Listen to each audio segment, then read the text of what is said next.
This podcast is intended to provide information for educational purposes only and to serve as a starting point for you to have a conversation with your personal physician. Nothing stated on this podcast should be considered medical advice. Consult with your physician before undertaking or changing any treatment plan. Men classified as obese earn 5% less money on average than their non-obese colleagues. So if you're overweight, and this is where our title comes from, It pays to be thin.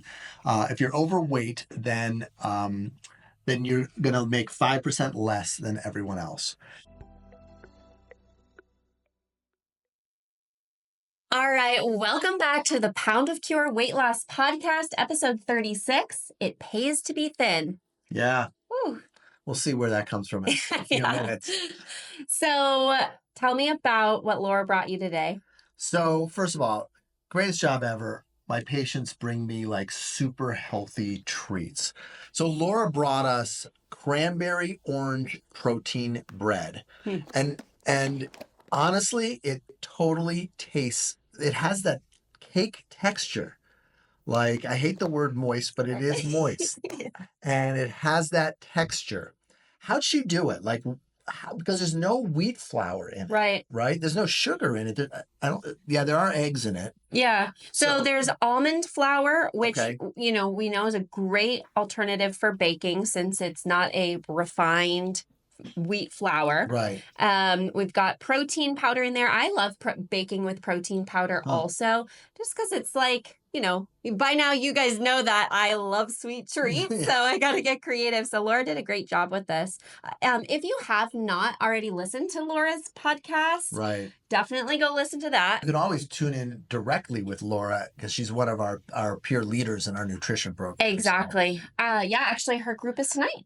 Oh. Well, not the night not you're listening tonight. to it. The night we're recording it. That doesn't help you. So anyway, we've got low sugar orange juice, eggs, Greek yogurt, another great thing I like to bake with.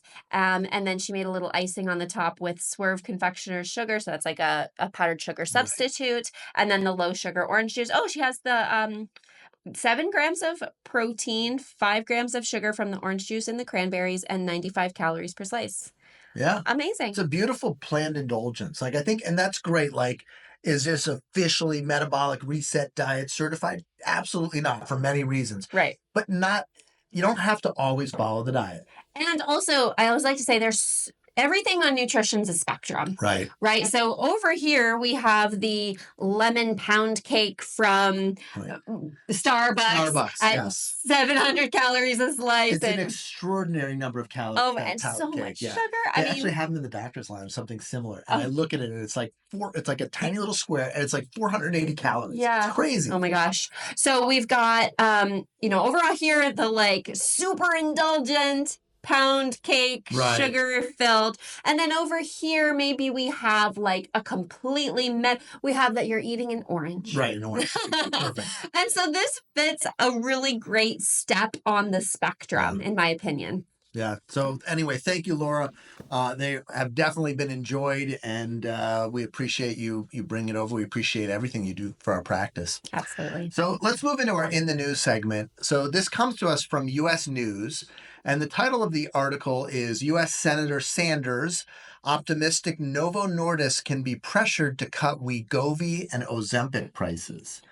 So this is good. So the CEO of Novo Nordisk, his name is Lars Jorgensen, is set to testify before the Senate Committee on Health, Education, Labor, and Pensions. It's the HELP Committee, and that's chaired by Bernie Sanders.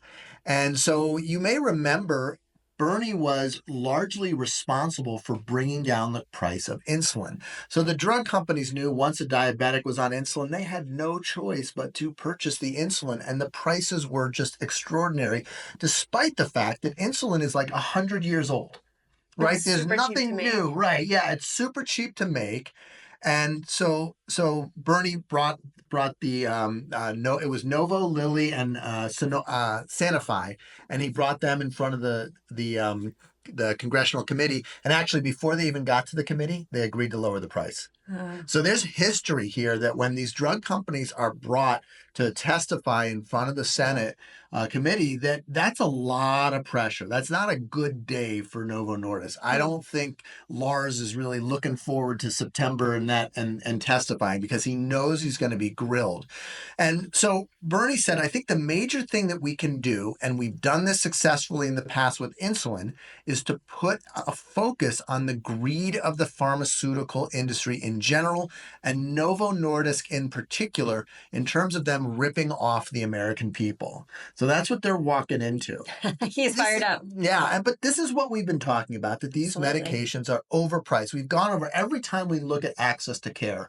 And again, we have lots to say about PBMs and insurance companies and everything like that. But every time we talk about access to care, if the price was lower, more people would get it. And there's more to that with the shortages and everything like that. But so the Novo Nordisk spokesperson said more than 80% of Americans with insurance pay $25 or less per month for the drugs, which, first of all, I call total BS on that. Yeah, that's not true. I mean, when I see a patient who's paying $25 or less, I'm like, oh my God, what insurance do you have? I tell everybody, I'm like, if you can get this for under $100 a month, that is amazing. Yeah. That is amazing. And I think we presented an article a couple weeks ago where we talked about how much people are paying out of pocket for this. And it's at least $100, kind of heading up toward 200. It's increasing too over time as the employers and as the insurance companies are passing on more of the expense of these drugs to the patients.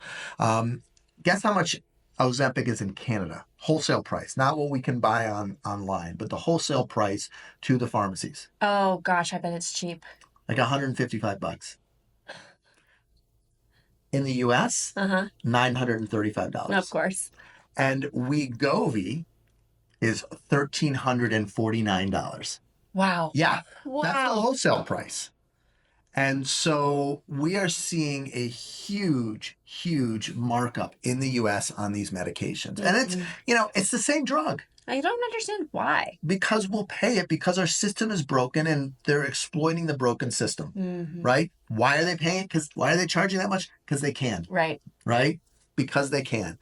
On one hand, it does ensure that they're pushing the majority of the supply to the US because they're going to get paid more for it. That's true. On the other hand, it's not necessarily good for the American people. Yeah. So Sanders has also acknowledged that he's currently focused on Novo Nordisk, which is who makes Ozempic, Wegovy, semaglutide, but that he is going to go after Eli Lilly next. So Zepbound Mounjaro is also, and my hunch is whatever happens here, Eli Lilly will just be like, oh, okay. All right. Yeah. Yeah, we got you. So is there like a proposed date, or do you know when this is going to kind of go down? It's in September. So this is what needs to happen, right? We need, and we can talk all we like about whether government intervention is a good thing or not. But the problem is whatever the system is that we have right now, it's not working for most people. Yeah. And so we really have to intervene and the government is the only entity that is capable of doing it, because health insurance companies and the pharma industry, they're too big. And nobody else, no companies can take them on. And in fact, consumer pressure can't even really hold much weight, especially because we're facing shortages. And I think the shortages are really the Achilles heel of this. Right. Because it's like, well, the market's setting the price. It's supply and demand, right? Baby. America, capitalism, right? And they're kind of right here, right? I mean, that's a very valid argument. Because if there was plenty of a supply, then we can make this argument. But when there's shortages, well, people pay it, and there's still shortages. So, but we have seen that that both Eli Lilly and Novo Nordisk have ramped up their manufacturing, and we'll talk a little bit later next week about an update on the shortages. But anyway, so I think this is good news for us. I really think sounds like it could be that tipping point we needed to maybe push through that bottleneck. Yeah, I mean, a tipping point is a little overly optimistic, maybe a nudge in the right direction. Kind of, and we've talked about this, we've gotten off kilter. There's just too much power in the pharma and the health insurance companies right now, and they're leveraging this and taking advantage of it, and it's hurting the American people. And we just need to push it back a little bit. Yeah. What I would really like to see is for the government start to look at some of the patents and again, making semaglutide in 2026, it's a legit fight to make semaglutide generic in 2026. That's a year and a half away. That's legit. And the government can put some pressures on to make that happen. And then we have some competition, some generics, allow a couple of different companies to manufacture it, and we might see the price come down. And so that would be also a great thing. Oh, I guess All right. stay tuned. We'll cover live and late breaking. Yeah. So Zoe, who's joining us for our patient story today? So we have Leslie joining us. She and I have actually been quite close in the nutrition program, and she had her surgery, I believe in 2021. We'll let her tell her. Okay. But anyway, we're really excited to have Leslie here. All right, fantastic. Welcome, Leslie. All right, Leslie, welcome. So glad to have you here with us. Thanks. I'm glad to be here. Thank you. Awesome. So Leslie, just tell us your story. Talk to us a little bit about just what led you up to surgery, your weight before surgery, and then what your experience was with surgery. Sure. Yeah. Well, I've been obese my whole life, and like many people, struggled with diet and gone all the different diets, weight loss through Weight Watchers and Diet of Hope and Atkins diet, everything. And I would get some success, but as we know, with the learning the new science of that it's affected, the hormones affected in the brain is what triggers weight loss.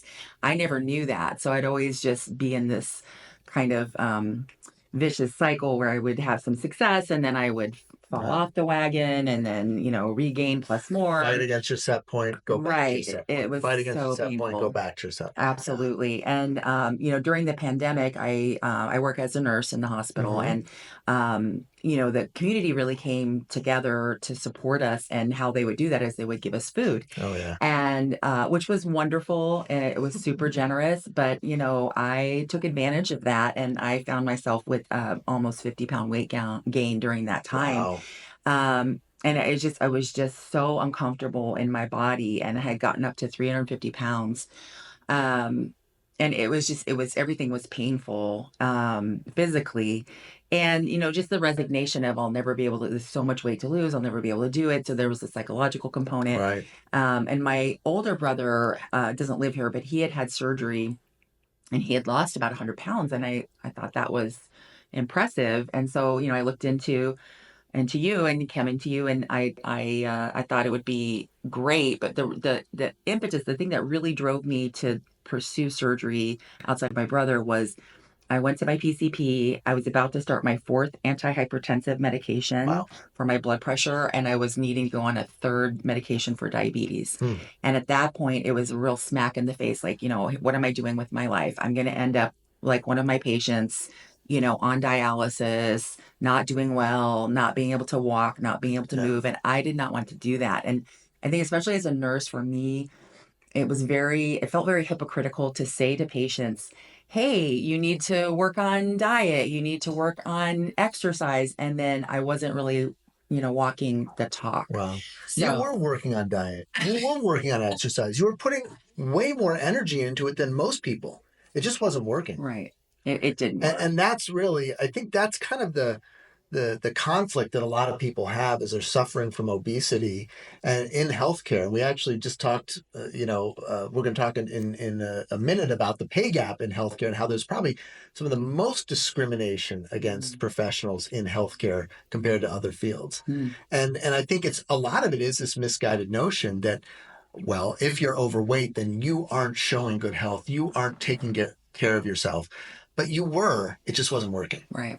For sure. And that's an important difference. Yeah. I appreciate that distinction. Thanks. So then I did the surgery in October 2021.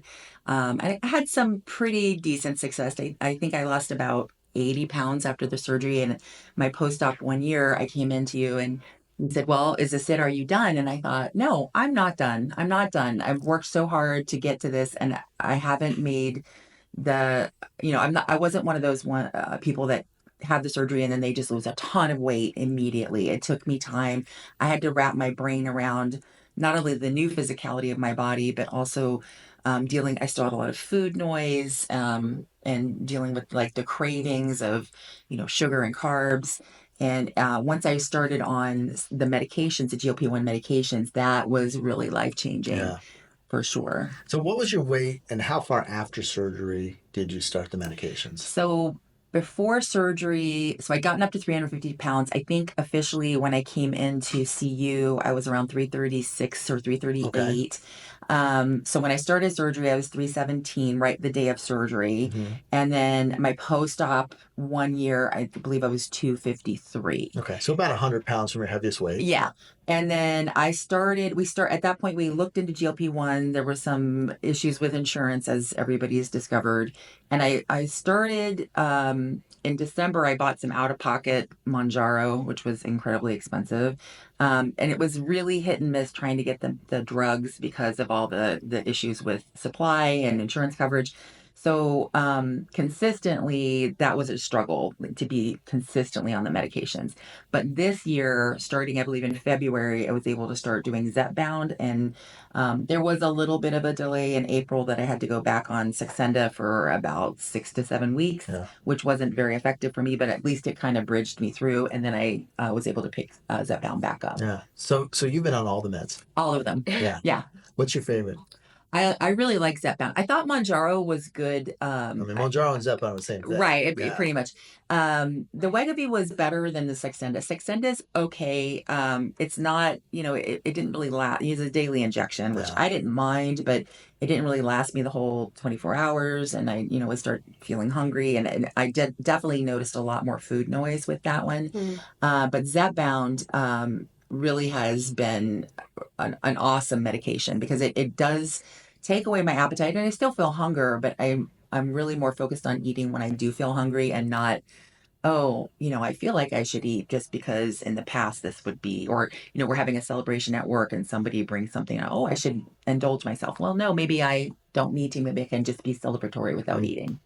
Yeah, that's kind of an interesting thing of knowing when to honor your body and listen to it when it's hungry and stop when you're full, but then also knowing that, hey, I need to nourish my body as well. Maybe I don't need to nourish it with the cake from the break room, but I have my own snacks that I brought, and so that food noise doesn't make as big of an impact, maybe. Definitely. It's been a lot better. It's been a game changer for me to be on those medications. I think that I would not have lost the additional, I'm down another like 60 pounds from the 253. So I think I would not have lost that additional weight as easily.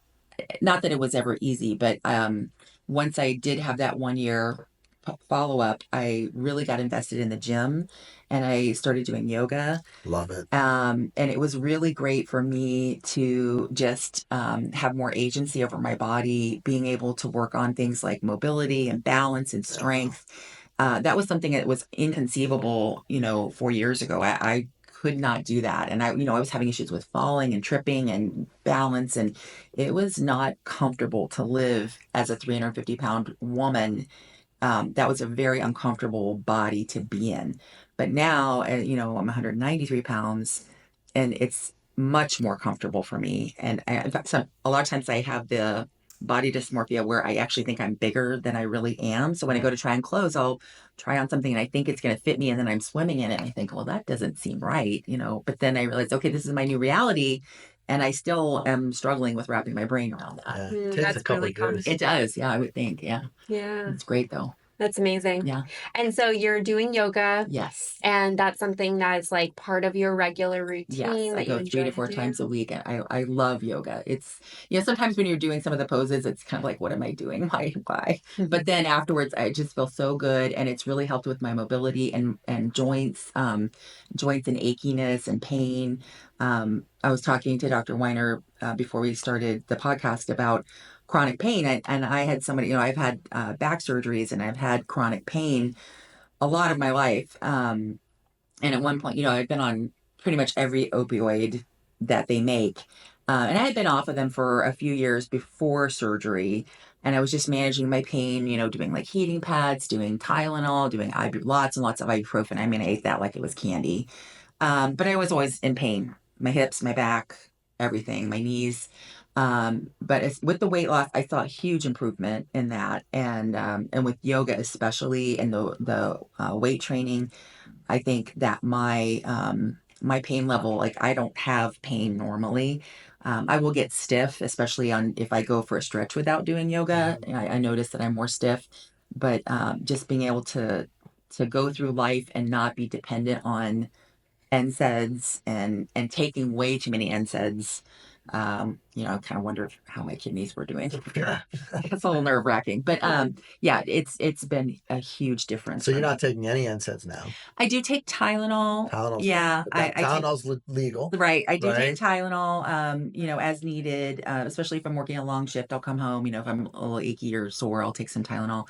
But mostly I do yoga. I have a wonderful heating pad that is my friend that I use on my shoulders and my back if I need it. And yeah, I don't take anything.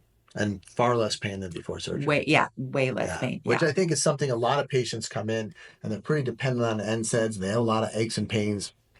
There's a lot of concern. Hey, am I gonna be able to stop these NSAIDs? I can't do a surgery where I'm not going to be able to take my Advil, my Aleve, my whatever. And I think this is very reassuring because our experience is exactly what you're telling Oh, us, yeah. which is there's so much less pain once the weight's down. Oh yeah, I would go to Costco and get those huge bottles of Right. ibuprofen, and I would go through those. But now they have things like lidocaine patches, and you can Right. slap one of those on, like if you have a hip pain or knee pain or whatever, and that's just as good to me as taking a fistful of ibuprofen. Right. I think also this is such a great example of kind of the 4 set point lowering techniques because you've leveraged every single one, right? And that's what it takes, honestly, to go from 350 pounds to 190 pounds, right? If you're going to lose 160 pounds, it's not easy. If it was easy, we wouldn't have obesity. And so you've changed your nutrition dramatically, following a nutrient-dense, pound-of-cure-like meal with a few planned indulgences. And I know you and Zoe have worked a ton on this, right? Yes. You're exercising, yoga, weight training, flexibility, balance, all of those things. You're really building muscle and using it as much as you possibly can safely. You're on the meds, and you had the bariatric surgery. Yeah. And on one hand, that's a lot. It's a lot. But on the other hand, it works. Yeah. It's been life-changing. Fantastic. Well, we're happy for you. Yeah, thanks Thank you. so much for sharing Thank your you. story with us and our listeners, of course. But it was really great to have you on. Thank you so much. I appreciate everything, all the hard work you do for patients in this community. It's really valuable. Thank you. Yes. We're glad that we were able to participate in your journey. Thanks. Yeah. We'll talk soon. Yeah. Yeah. All right. Sure. Very good. All right. Wow. I love all of our patients' stories are so good. I know. We really have such a great job, don't we? Absolutely. Being the part of people's journeys is just like, what more could we ask for? So much fun. This is like, this is our Tuesday. Yeah. Right? So regular Tuesdays, we get to be a part of this and get to share in someone's success. So, we do accept patients from all over Arizona, and we actually even have programs for patients from outside of Arizona to come and either have their surgery done by us or to manage your medications and work with you on your combination therapy. There's a lot to this, right? But once we start to stack nutrition, exercise, medication, surgery, when we put it all together in a really coordinated package, we get results like what we saw with Leslie. The quadfecta. Yeah. So if you're interested in becoming a patient, please, you can give us a call. Check out our website at poundofcureweightloss.com.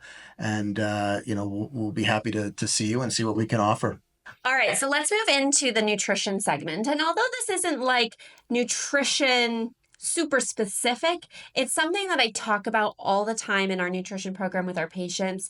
And it's something that I find really, really valuable, which is not waiting until you are in maintenance to try to make a change. Yeah. I always like to say success is the biggest motivator, right? When you're feeling successful, you're feeling proud of yourself. That's why we always start every support group with sharing our wins, because we want to cheer on those successes, right?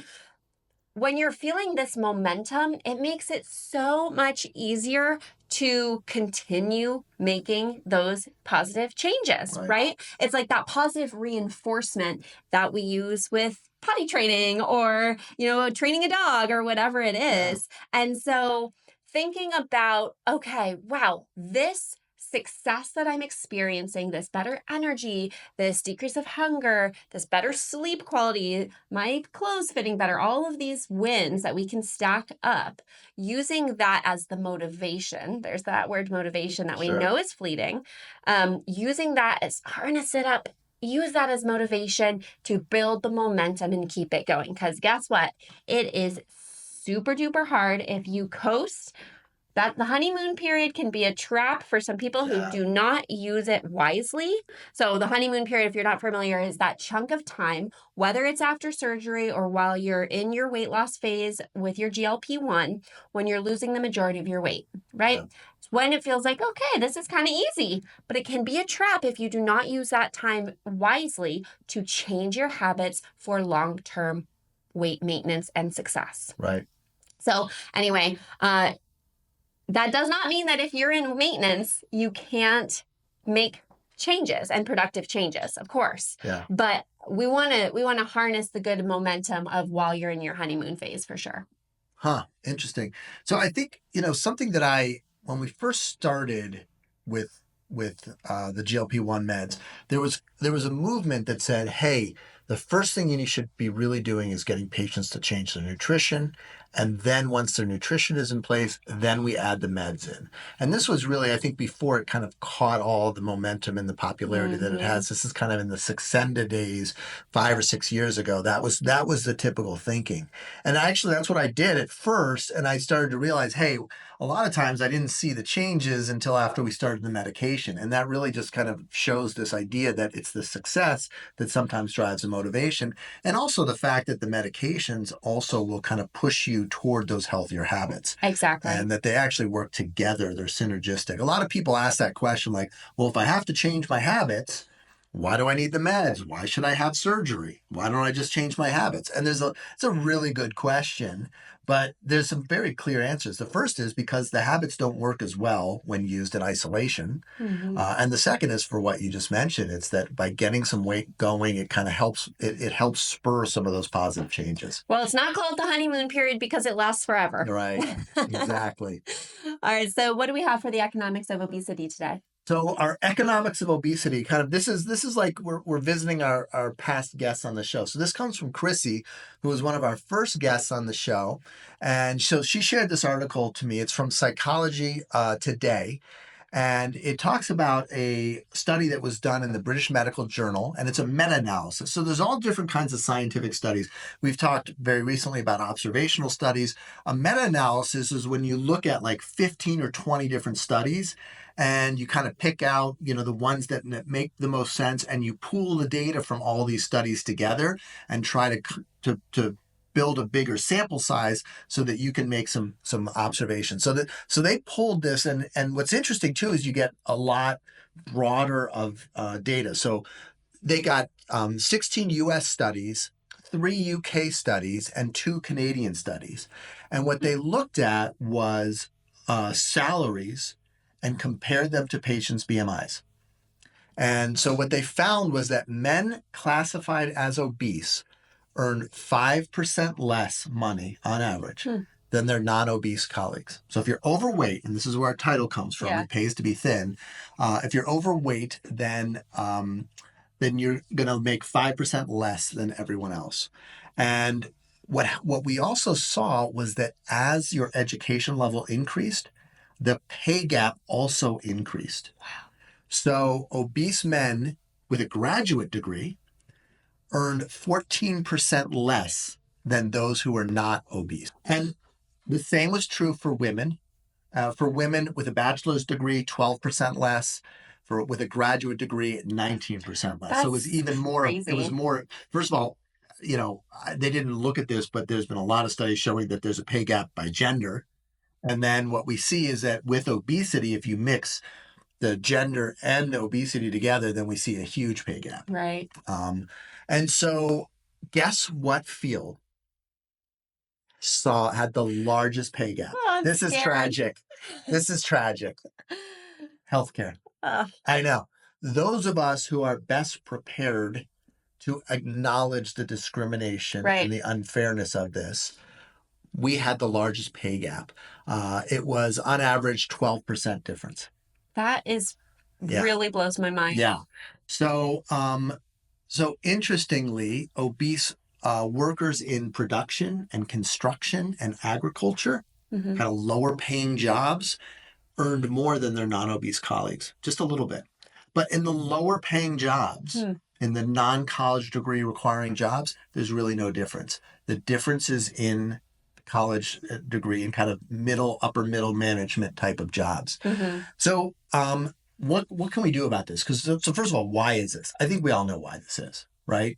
Discrimination. Yeah. Right. This is obesity bias discrimination. We've talked about it. We see it. We see comments on YouTube and TikTok and Instagram on this. It's out there. It's obesity bias supported by data. Yes. Yeah. I mean, this really, to me, is proof of obesity bias. And there is some additional research also that shows that this pay gap is the direct result of discrimination. Looking at two people, who should we give the raise to? Let's give the raise to the thinner person. New York City has recently passed a law against obesity discrimination. I think New York City is always a great place to look at the laws. I lived in New York City for my residency, and I was there. They were like the first place to outlaw smoking inside restaurants. I mean, I remember when I first started there, you'd go into a restaurant and it was like you'd walk out of the restaurant, you'd stunk like smoke. And you know, the people who worked there, I think they showed it was like the equivalent of like smoking a pack a day of cigarettes if they worked like an 8-hour shift Oh or my something gosh, in a it's terrible. crowded bar. So they ended up outlawing smoking, and there was a big outcry, and it was like, what are you doing? And then we all have kind of, that's all. I mean, I don't know if there's any state in the country now where you can smoke in a restaurant or a bar. Unless you're in a Vegas casino. Vegas casino, yes, Vegas. You can do it in Vegas. Of course I can do it in Vegas. Yes, that does make sense. In New York City also has passed a sugar sweetened beverage tax. Right. So buying a soda is more expensive than buying water, which is actually the opposite of what we usually see. Yeah, I'm like, thank goodness, it's about time. Yeah.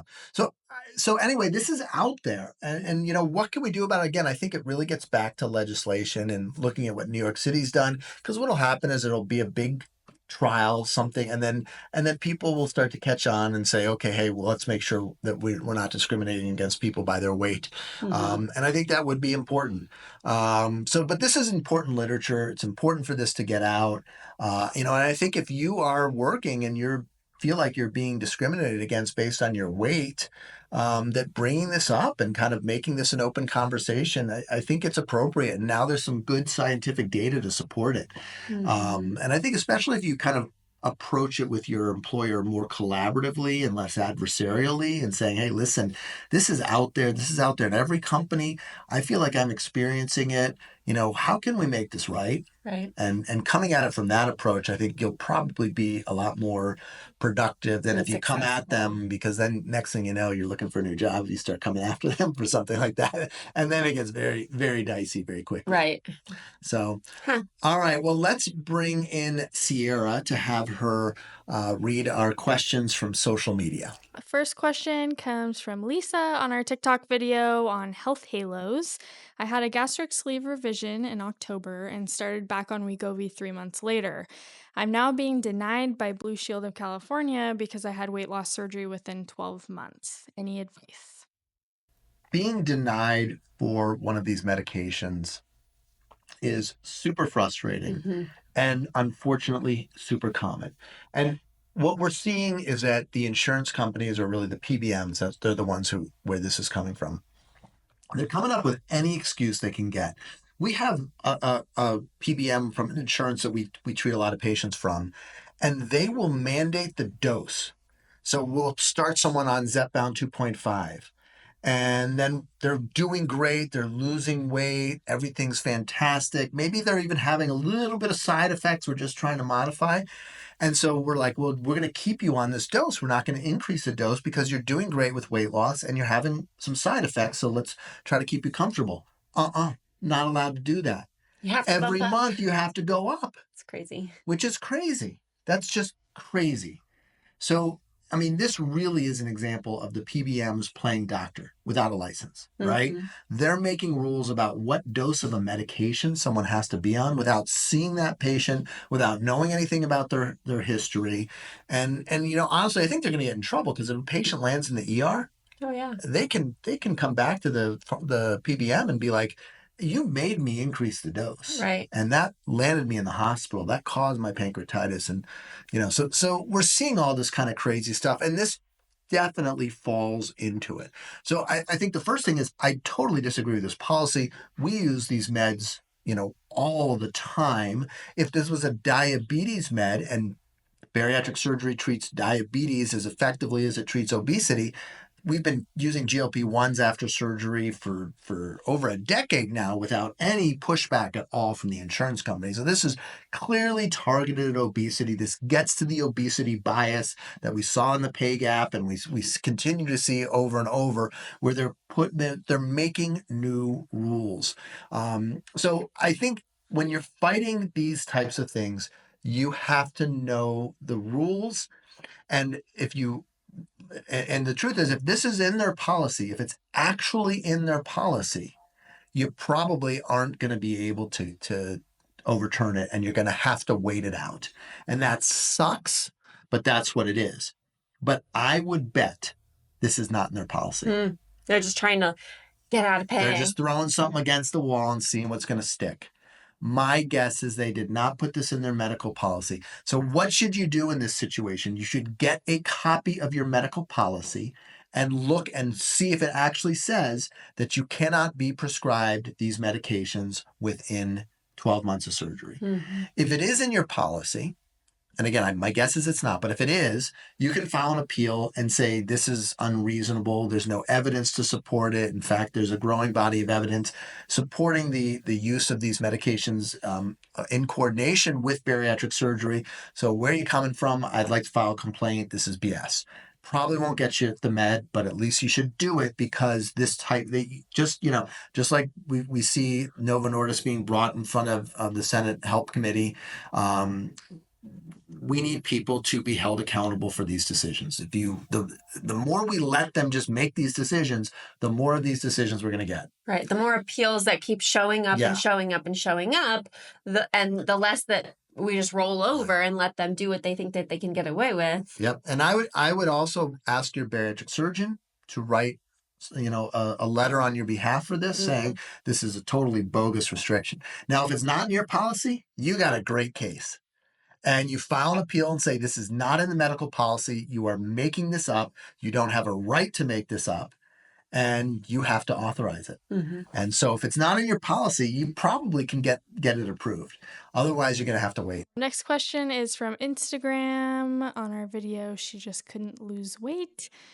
I'm 22 years out. My biggest question is, when do we eat if we aren't hungry?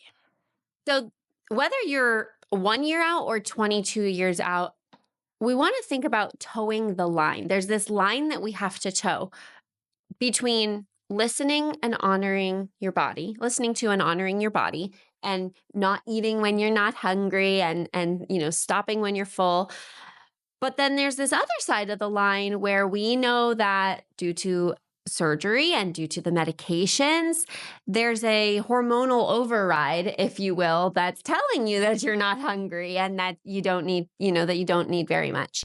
And so we need to, like I said, toe the line between recognizing and honoring what your body's telling you, but then also recognizing and honoring that you need to fuel your body, and you can't go all day long and not eat anything and expect your body to remain healthy and energized, right? Just like when your car is on empty, you have to go to the gas station or else you're not going to make it very far. Right. The same thing goes for you and fueling your body, whether you've had surgery 1 year ago or 22 years ago, right? So my recommendation here is when to eat if you are not hungry is try to keep kind of a little bit of a schedule consistent with when you would be eating otherwise. And that can be smaller portions. That can be maybe you have a smoothie instead. It doesn't have to be a forcing yourself to have a big meal, but you still need fuel. So maybe having alarms set if you forget to eat because you're just not hungry, having some sort of consistent routine can be helpful for that as well. Yeah. I think this also is such a good example of why people should be meeting with registered dietitians. Because first of all, we kind of throw these numbers out there, and we're guilty of this in our own practice: 64 ounces of water, 60 grams of protein. But these are just kind of random numbers. And when we look at, a 180-pound woman versus a 400-pound man, we just can't use those same numbers for Right. both people, but we do. And so, in this scenario, let's say you're fairly sedentary, you're not doing any resistance training, you're very comfortable at your current weight, and you're 65 years old. That's going to be a different answer than if you're 25 years old. Well, this person's 22 years out from surgery, but you're younger, you're bigger, you're doing vigorous exercise. Those needs are going to be very different. And so the recommendation that we would give to those two different people would be very different. Last question is from our YouTube episode 34. Will Ozempic make you go blind? Clark Kent asks, what is the recommended diet consistency from the days where I have to remember to eat just after taking a shot versus the days where I'm super hungry, days before taking another shot? Should I be leaning into the medication or resisting for daily consistency in diet?